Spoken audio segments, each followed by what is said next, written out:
Bernardo had attempted to take his own life afterward, but survived. He later confessed that he couldn't bear the thought of Winter leaving him, saying if he couldn't have her, no one could. Because this man looked me in It'd be that situation that they like, if I can't have you, nobody else can. Hey, Crystal and Ray, you never know what to expect. Crystal and Ray, new episode, you gotta check. Steady pulling pranks, I know you gon' have a good time. Always got me laughing, you know I had to subscribe. Hey, Crystal and Ray, hey, Crystal and Ray, let's go. Hey.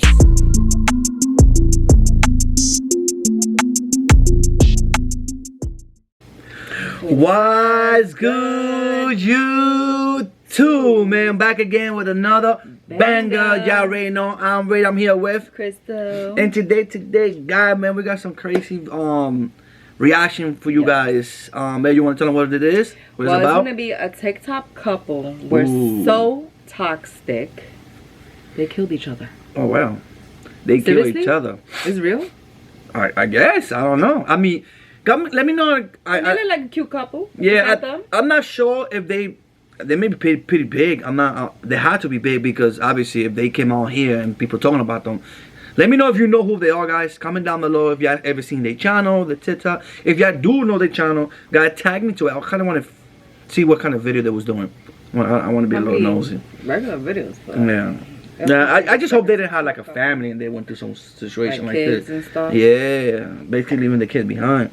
But anyway, guys, it's scary up there, man. Sometimes you don't know what's going on behind camera. You know what I'm saying? Me and wifey do videos, and you never know what's going on behind camera. You know? Yeah, because deep down inside, what? I don't like this guy. You don't like me? Nope. But I'm talking about like toxic situation, like maybe a girl getting abused off the camera, maybe she's getting, or you abusing it, or the guy getting abused, or the kid getting abused. Like so, a lot of things happen when a lot of YouTubers and TikToks and all this different platform people use. You never know who they are in real life. You feel me? Yeah. They put a big smile. Look, they don't look a cute ass couple. They don't like nothing more than like going through something like that. But let's see, you know. Yeah, we're definitely gonna find out what's going on here. But something happened real bad here that it got to the situation. So that's strange. That's kind of sad. But I just hope they didn't have no kid. That's the sad part too. But they do have they have family. But anyway, guys, man, if you guys wanted to react to any video, whatever, let us know in the comment down below. Y'all already know, man, baby, like we always do. Let's get this money. No kisses. No kisses. Baby, just give me that kiss. Stop playing, man. Your breast thing. Anyway, guys, I see why she don't want to give me a kiss. Let's get it. All right, guys. Let's get it popping. Little dookie booty, only get in the camera. Yeah, this is for Keisha because you clearly ain't learned your lesson the first time. Tell them what the fuck it is. Louder. I can't see no more. Because what? You're messing up my family. Now, how can someone so they do have a family. They didn't know what was going on with her, and all this time they knew what they had. Wait, but let me just say something real quick before I start. That scene right there, it looked like I don't know if that was like a real video or like. Because it's TikTok, you know, TikTok. Yeah, like they got like skits like that you do, and like tell them, you know, like y'all know what I'm talking about. Like it's like, yeah, like the guy's supposed to act like he's scared or something. Like you must have played it out real good for thinking nobody was gonna come out and do nothing. We didn't see any signs, no signals. It wasn't like she was coming around us with black eyes or anything like that. So there was none of that. Making the murder a shock.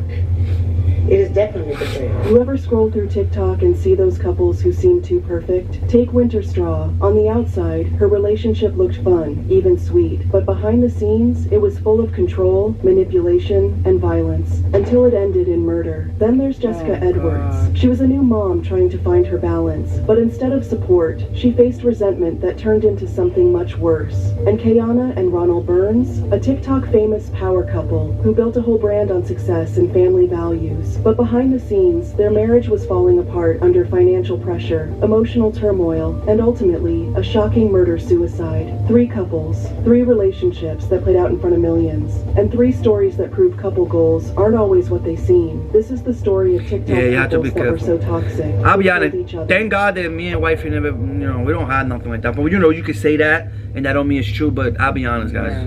we put God first all the time, you know. It sucks that some people So go it's through three this. stories. I guess this is 2 different stories. Sunday night near the 700 block of Mallet Hill Road. Winter Straw was just 25 years old, a bright and bubbly young woman with dreams that stretched beyond TikTok. She had a devoted family and a passion for helping people. Because of her passion for helping people, she decided to become a lawyer. She was a good friend, good sister, great daughter. All around just a good person, a rising star. A rising star. If you met her, you loved her. And if you never met her, you wish you had. And her mother said she was planning to go to law school. But while she worked towards that, she became an influencer who had a growing presence on TikTok. She shared dance videos, beauty tips, and snapshots of her seemingly picture-perfect relationship with Renardo Johnson. Who was interested first? Who said I love you first? It's crazy because they look like a regular couple, bro. They should just... Who cleans more? Who eats the most? Who spends the most money? Who is most likely to start an argument? Who falls asleep first?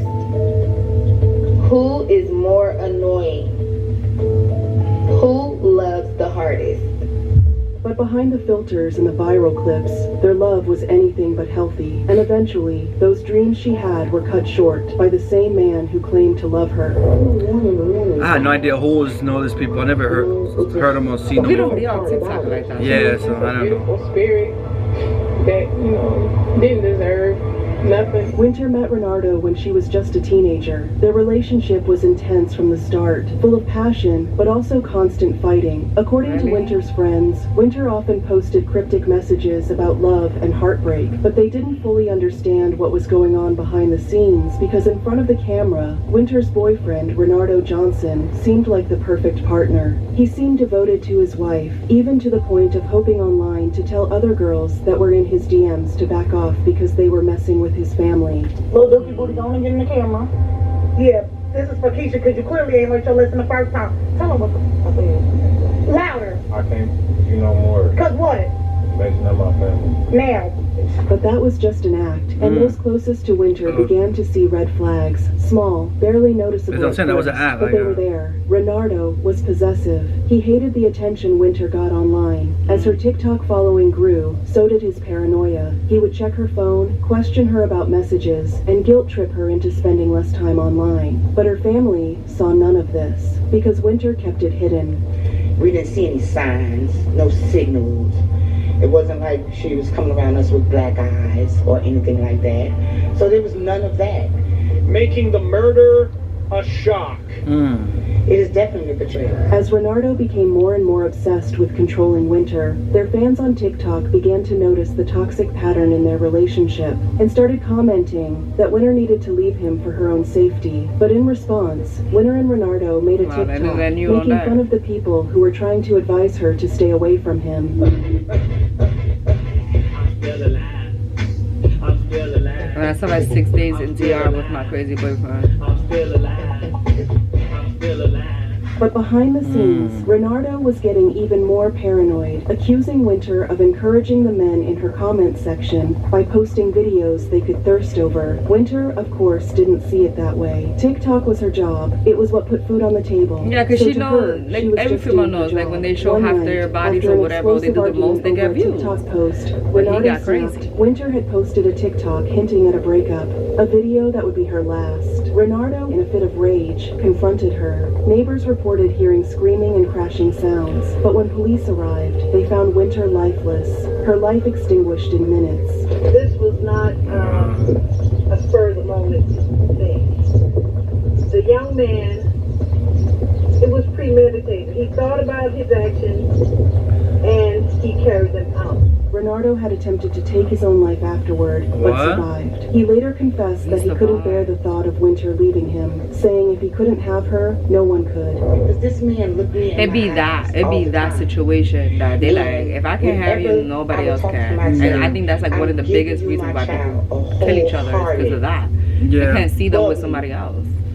Personality, and that's how I want to get her back. Winter's mother was devastated, shattered, betrayed by the man she had once welcomed into her home, a man who promised her he would return her daughter to her exactly as he'd met, laughing and happy. And he always assured me he would never do anything to hurt my child. She says Winter's death has given the family a new purpose. We want to make it clear, real clear. Domestic violence is not a joke. It's not. Instead, she came home in a body bag. Winter's death hit her family hard. They were a close-knit family who couldn't understand how they could have missed that she was suffering and needed their help. When people think of Winter, I want them to think of just a sweet, innocent girl who was out here trying to make her mom proud, make her family proud. It's crazy because she didn't say nothing. So I think that's kind of like also like, maybe she was scared. Who knows what she was going through, but it just hurt me so bad because I wish I was there for her. I wish I was right down the street. I just wish she would have called. Her death was yet another reminder of how toxic love can be deadly, and her family was determined to make sure it wasn't. They try and figure out why she didn't like it's not call something that we should mention take it. lightly. For those of you that are posting on Facebook and doing all that unnecessary stuff, I don't care what a person does to you. You don't have the right to take her life. Right. You don't have the right to put your hands on nobody. Right. Tuesday was the anniversary of the night Winter was lost to another case of domestic violence in this state. Her co-workers wanted to use that day to bring light to the love she shared instead. And Winter wasn't the only one who believed she was safe. Jessica Edwards thought she was too. This is a shame that these girls and these babies and these kids, these mothers, we have to grieve because somebody decided they wanted to take God into their hands. It's just too much. Yeah, they want to play God, like, no. It's too much. Damn, it is too much. Just because of jealousy, so much people have to freaking suffer. Like, what? Hey, if I ever break up with you, I'm leaving the country. Why? They gathered at you don't leave the country. I ain't doing nothing to you. I don't care. To continue looking for Jessica Edwards. What I'm gonna do, baby? You don't care? No, I'm saying like it's not like that is what it is. You move on, you move on. Was the kind of person We who both lit up a move on. room. If you knew her, you loved her. If you didn't, you probably wished you did. Jessica graduated from East Hartford High School in 2009, then went on to Eastern Connecticut State University, where she earned her bachelor's degree in English. But she didn't stop there. She had a heart for helping people, so she got her master's in social work from Simmons College in Boston. This is the second girl, like they went to college, they did their big one, you know what I mean? So They she really went nice back to people. school to get a degree in respiratory care at Manchester like Community What was the good people leave first? She was literally days away from graduating, but she never got to walk across that stage. Somewhere along the way, There had to be a reason why. Why God take the good people first? 8 years younger than her, But we need just 22 at the time of her death. It's unclear exactly how they met, but at They some look like brother and point, sister. things got serious. But they got kinda look married, like- had a baby, Not there. and started a life together. They had a Now, baby. to the outside world, they looked like your average young couple, balancing work, school, and parenthood. But behind closed doors, it was a different story. South Windsor police are working with state and federal authorities to try to track her down. I'll be meeting with the town manager and the police chief tomorrow, and we're going to look at all the resources that we have to try to help in this effort to bring Jessica home safely. On May 10th, 2021, Jessica vanished. If you know anything about Jessica's whereabouts, call police. Her husband, Taj, went on social media and played the role of the worried husband. He posted emotional messages like, "It's another lonely and worrisome night without you, my love.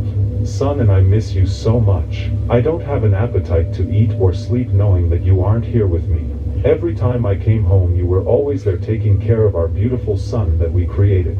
Whenever I was down, you always lifted me up. I've never even been so many days without you. My heart is broken right now, shattered, and my emotions all mixed up. Please, please, please, wherever you are, come back safely."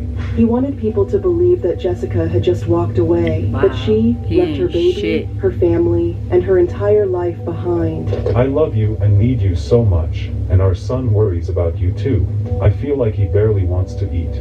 Please, I love you so much. but her family, they weren't buying it. Something wasn't right. My man was sick. Just released on the death of Jessica Edwards. Today, her husband will head to court charged in her death. So he killed her, pretend that she disappeared, and then post up like he was really missing her. A pair of guinea pigs that Taj had bought for her. And the arrest warrant, it states the day before Mother's Day. Hutchinson bought Edwards guinea pigs as a gift, and she was angry about it.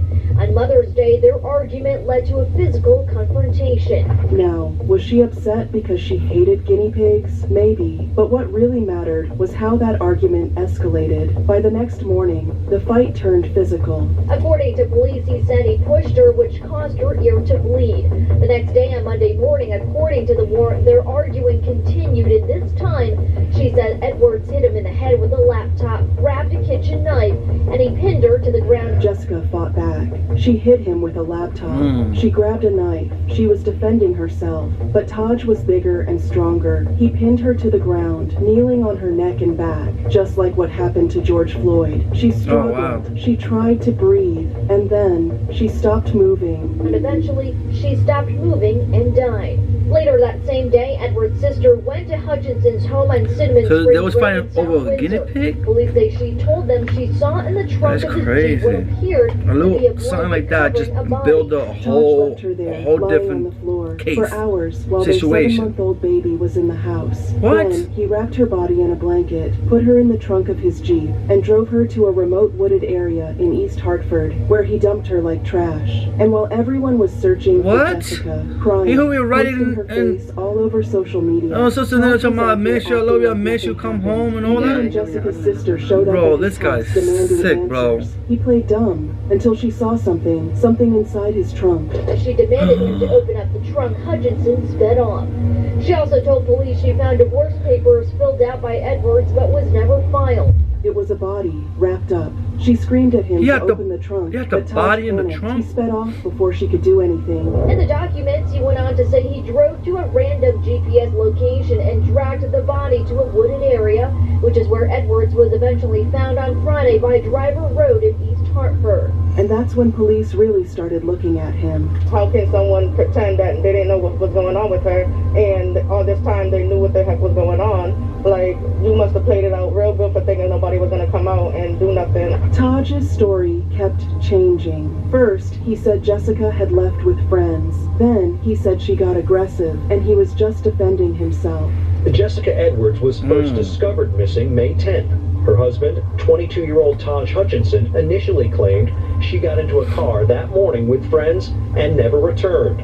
Police doubted that story and searched areas in South Windsor, Manchester, and East Hartford, finally finding her body in a wooded East Hartford area May 21st. Hutchinson He was had it arrested that long? Jessica's body was found 11 days later, and Taj was arrested. He was charged with manslaughter at first, but the truth was clear. He murdered his wife, and after months of investigation, his charge was upgraded to murder. He later confessed to having a physical altercation that led to Edwards' death.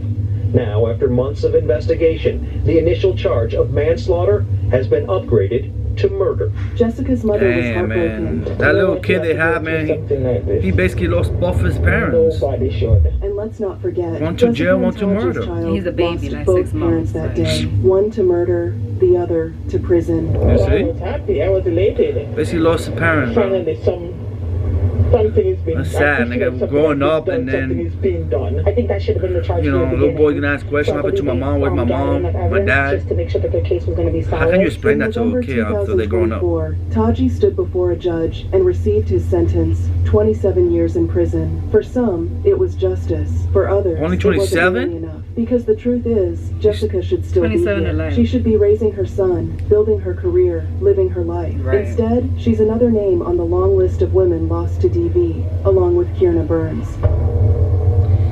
Wow, That's man. their soul. That's All them stories is crazy. oh my god. What's up, y'all? snowing outside, you know, still gotta work, still gotta go make it happen. Get up because you want to, not because you have to, and that's where we position ourselves in our life, that we get up because we want to, not necessarily because we have to.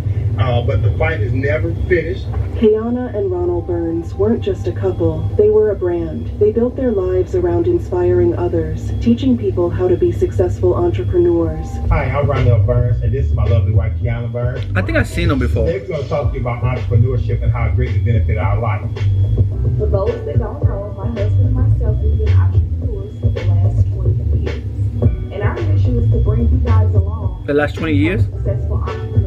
Man, been together for 20 years. For 20 years, guys. One of the fundamental things that we believe that that's a long relationship. I ain't gonna lie. We're almost there. Somebody else's business. Kayana and Ronald weren't just talking about if I do this in my ears, because somebody help from me. St. Louis, Missouri, they built their brand from the ground up. They ran For His Glory Ministries, a faith-based motivational platform, and owned Critique Design's beauty and barber salon, where they helped others build careers. You should be in a position of leverage income, where you make money that doesn't require your time. So one of the things that we're going to teach you is what does the wealthy people understand that the poor people don't. They understand how to make money without their touch. We've been taught to go to school, get a great education, graduate, and get a good job. How about go to school, get an education if you choose to, and go own the business where your money doesn't require your touch, because you only have 24 hours in a day. For over 20 years, they were business partners in everything: love, life, and money. But in 2021, they decided to take a leap. They packed up their lives, moved to Atlanta, Georgia, and planned to expand their empire. To their followers, they looked unstoppable, but in reality, the move wasn't easy. I just felt the need to hop on here for just a moment, not long at all, and kind of just talk about, you know, life changes. Just a few weeks before the tragedy, Kayana went live on Facebook, and what she said, it hit differently after what happened. She wasn't her usual bubbly self. Instead, she looked drained, exhausted, and on edge. But look, y'all, I'm telling you, if you don't stay prayed up and you don't keep faith, things can swivel in and take you out. At the time, people thought she was just talking about business struggles, but was she hinting at something deeper? For those that don't know, about 5-6 months ago, my husband and myself, we moved to Atlanta to expand our business.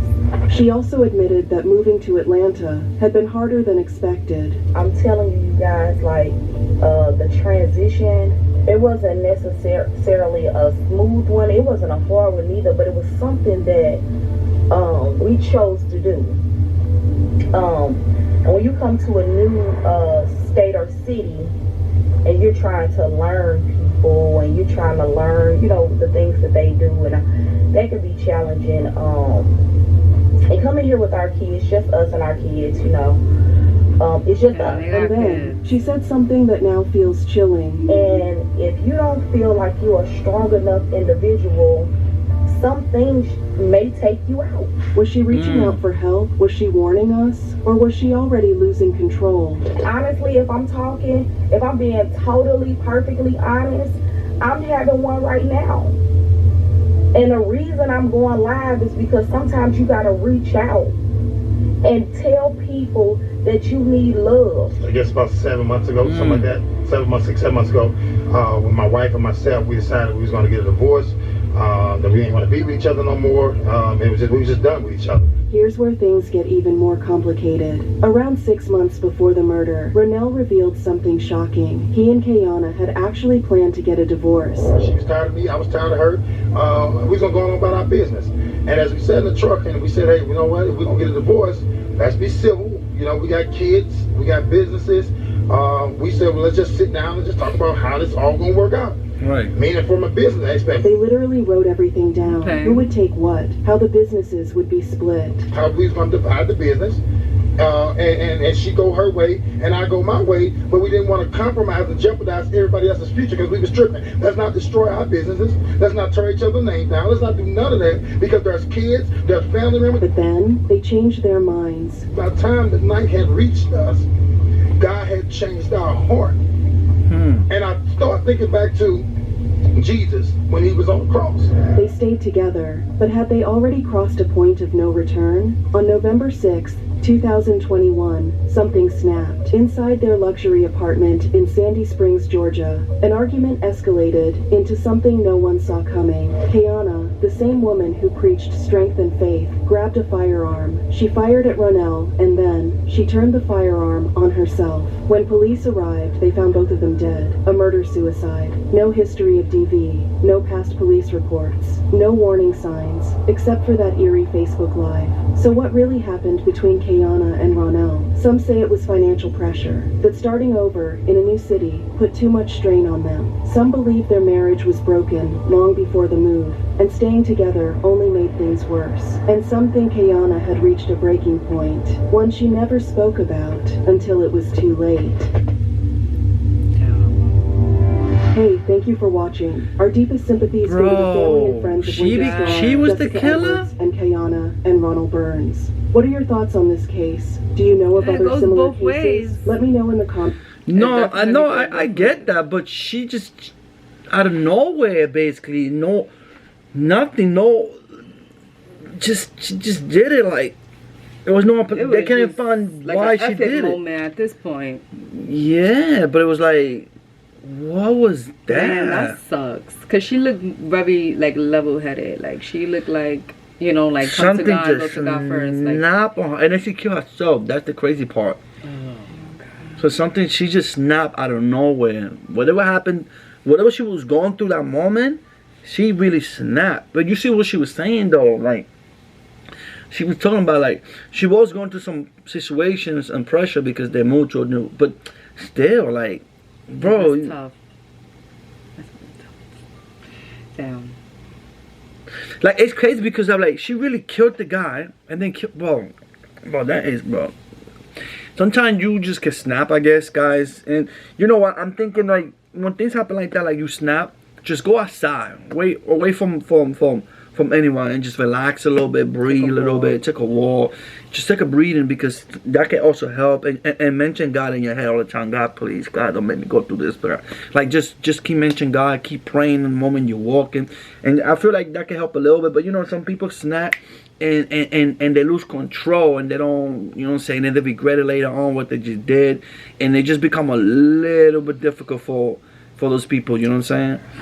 But I mean, like my condolences to, you know, there were three stories, all three families, may their souls rest in peace, even, you know, even the wrong person, may they so rest in peace, because obviously, you know, it really took for them to get highly triggered to do something like this, you know what I mean? And they all seem like nice people. Yeah, but that's crazy. That's what they were saying. It sucks when it comes to toxic, domestic, abusive relationships. Guys, please, like, just find help or get away somehow, or you know, become level-headed with that person and just try to like do it in a like respectful way.